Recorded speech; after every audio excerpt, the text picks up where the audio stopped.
Bonjour et bienvenue dans ce journal du 17 septembre. Au sommaire de l'actualité du jour, un rapport de la Cour des comptes qui épingle la gestion de l'Ain-Saint-Mer de la commune de Meurçay. Semaine de la mobilité, une vaste enquête sur l'utilisation de la voiture est en train d'être effectuée à Sablé-sur-Sarthe. Grippe A, la FCPE contre le mélange des serviettes dans une cantine du Mans. Enfin, mon invité est Brigitte Quéribin, présidente de France Alzheimer Sarthe. Raymond Pajot était le maire de Meurçay, dans le nord de la Sarthe. Il est décédé en 2007. Aujourd'hui, un rapport de la Cour régionale des comptes épingle sa gestion municipale. Marine Wolf et Benoît Doisy. En apparence calme, le village de Meurçay, dans le nord Sarthe, est en fait en pleine discorde. Le rapport de la Chambre régionale des comptes dénonce une mauvaise gestion de la commune. 5 pages accablantes. D'abord, le non-respect des dispositions concernant un legs, dont fait partie cette demeure, fait au village en 1980. Malgré la clause d'incessibilité, en décembre 2005, la commune a vendu un bien provenant de cet héritage. Autre point, la gestion du personnel. Le rapport relève un écart entre le temps de travail effectif et celui déclaré de la secrétaire de mairie.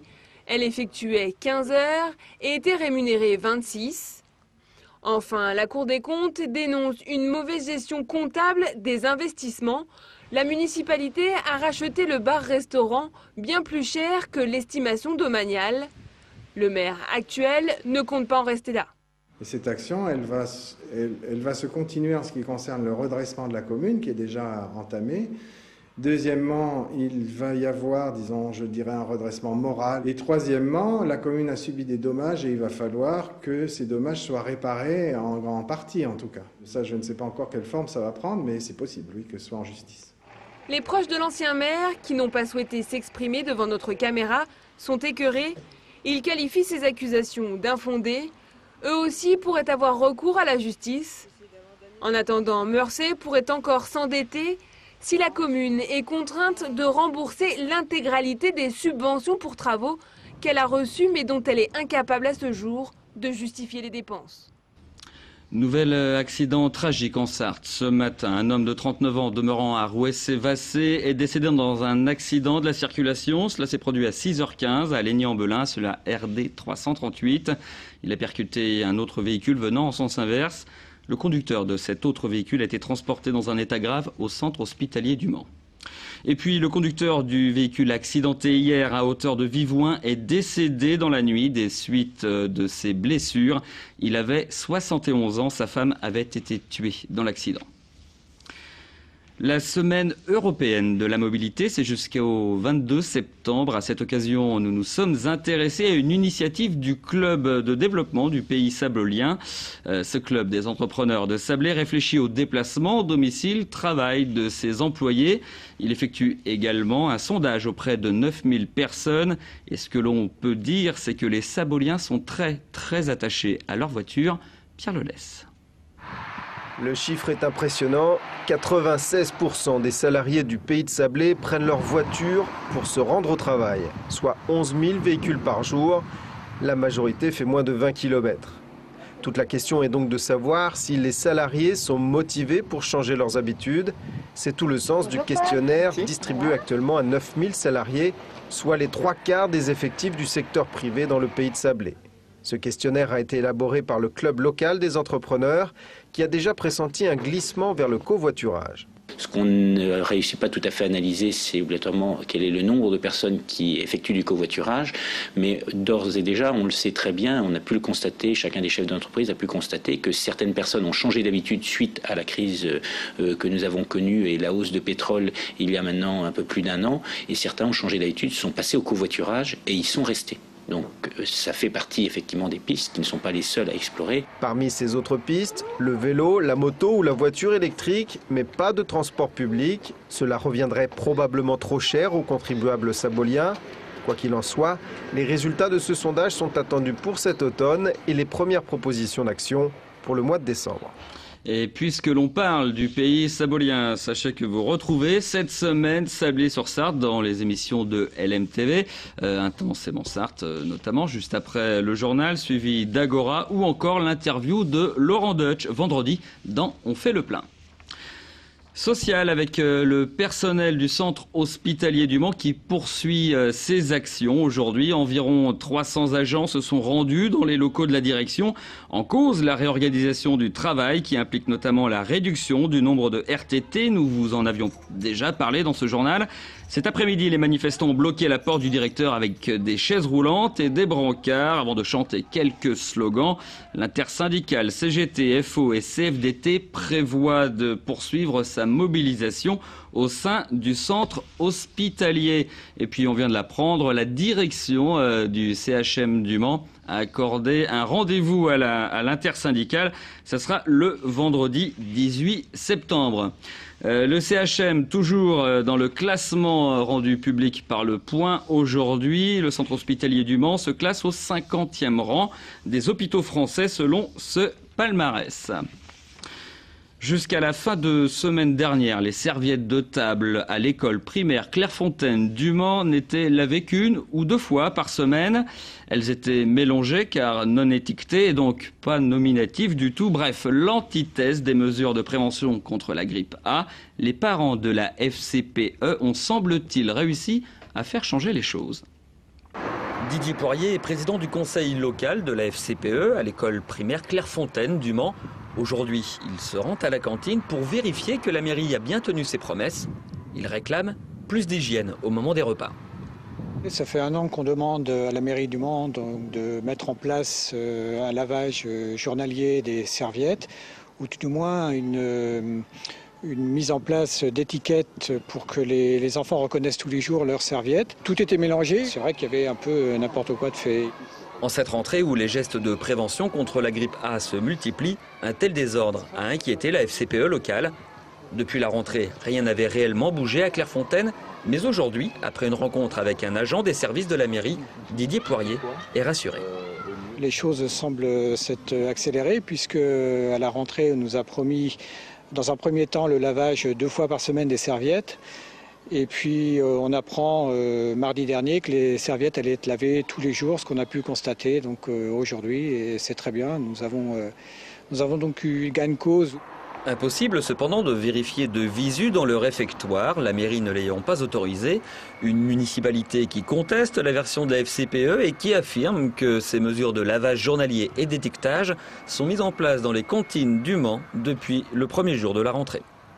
Alors la mairie annonce par ailleurs que lundi, les élèves de primaire de toutes les cantines du Mans utiliseront des serviettes en papier jetables qui leur seront fournies au sein de ces mêmes cantines. Et puis la FCPE, elle, tient une réunion d'information aux parents ce soir dans le réfectoire de l'école Clairefontaine. La journée mondiale contre la maladie d'Alzheimer, c'est le 21 septembre prochain. France Alzheimer Sarthe se mobilise. À cette occasion, sa présidente est mon invitée, Brigitte Kéribin. Bonjour. Bonjour. Alors, vous serez samedi, donc le 19, place de la République au Mans. Oui, nous serons le 19, la journée mondiale est le 21, mais nous voulions rencontrer le maximum de personnes, donc nous avons décidé samedi de nous retrouver place de la République de 10h à 19h. Alors le thème cette année, c'est les accompagnateurs, oui, les aidants, des aidants qui ont beaucoup de difficultés en fait, au bout du compte, à vivre au quotidien oui. La maladie de leurs proches. L'aidant familial, qui est en généralement le conjoint et l'enfant, où l'enfant doit par jour, il a au moins 5 heures à 17 heures par jour pour accompagner le malade d'Alzheimer. Alors ça entraîne des charges, une quadruple charge pour cet aidant. Ça peut être une charge affective, une charge psychologique, d'épuisement physique. Plus de 80% de nos aidants nous disent de ne plus en pouvoir tellement ils sont fatigués. Puis il y a la charge financière. Et aussi. La charge financière, alors bon, actuellement, la dépense serait de 10 000 euros par an pour un malade à domicile et 15 000 pour un malade dans un établissement. C'est pris en charge, ça, tout ça ? Non, il y a juste l'APA qui est là pour aider, comme pour tout type de maladie. Des difficultés financières à la clé, souvent. Oui.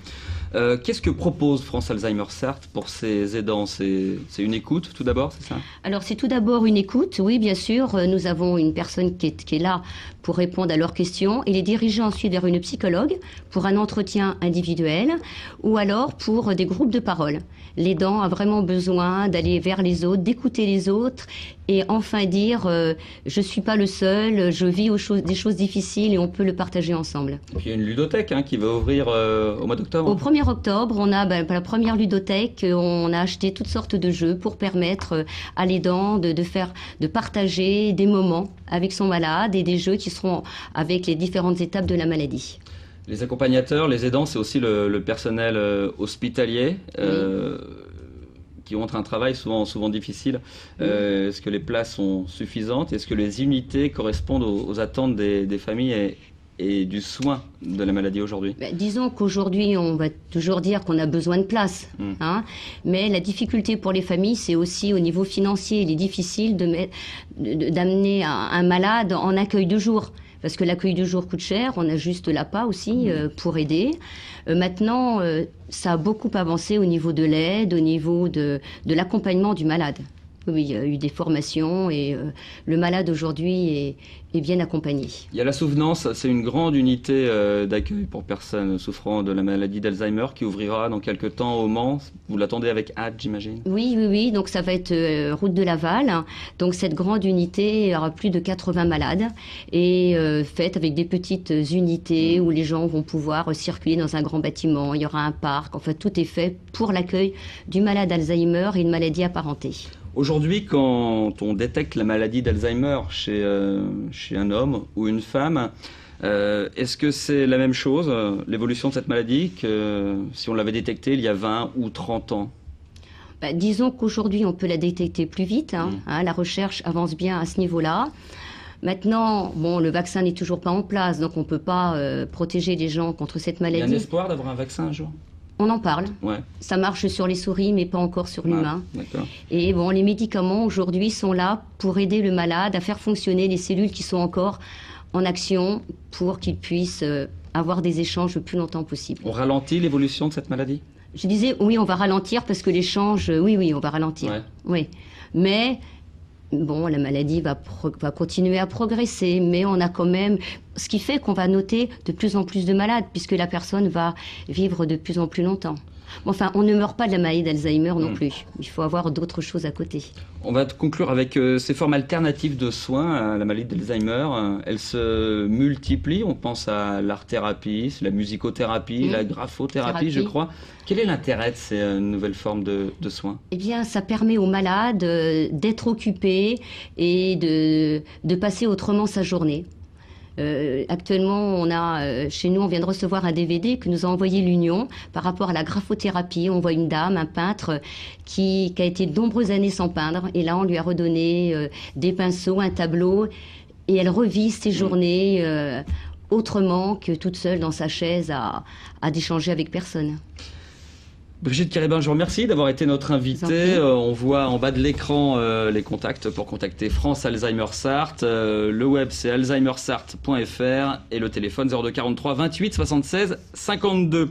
Ce journal est maintenant terminé. Merci à vous de l'avoir suivi. Tout de suite, vous retrouvez la météo présentée par Romuald Besson. Demain, un prochain rendez-vous avec l'info que j'aurai le plaisir de présenter. C'est à 18h30 en direct. En attendant, passez d'excellents moments sur LMTV.